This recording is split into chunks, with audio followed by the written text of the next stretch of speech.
All right, y'all. So this is part 2, continuation of the topic of fornication, which is unmarried people having intercourse outside of marriage, which is a sin, which I talked a little further more about in part 1. But this is a continuation.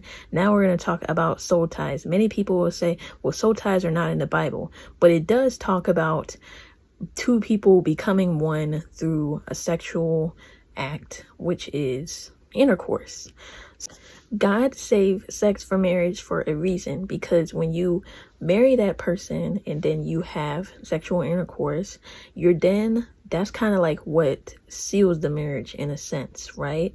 Because you've then come into physical and spiritual covenant with that person and have become one with them.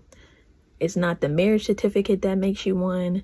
It's not the marriage ceremony that makes you one. But when you then have that sexual act with that person, then you become one with them in the spiritual realm and the physical realm. So then you're in this covenant with this person, and it's supposed to be till death do you part, or whatever they say, right? And so if you're having sex outside of marriage, you are then coming into different covenants with different people, especially if it's multiple people. But say you're just in a relationship and it's just with that one person. Say y'all break up, then it makes it a bit harder for you to move on from that person, especially when sex is involved. That's why certain people, either you can't get over them or they can't get over you, and it's because y'all have done that. Y'all have had sex with each other.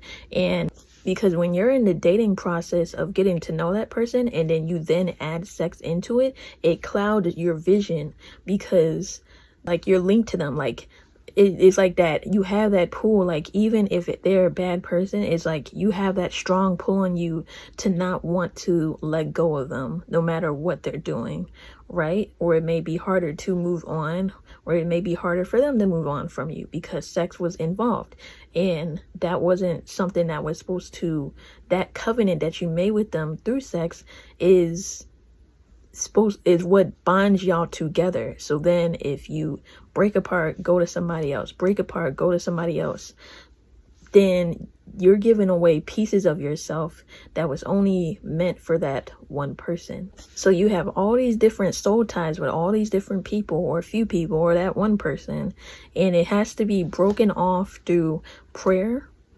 and maybe even fasting if the Lord leads you to, so that you can truly move on from that person and no longer be connected to them in the spirit. Because even if you break up with somebody here, you're still connected to them in the spirit, right?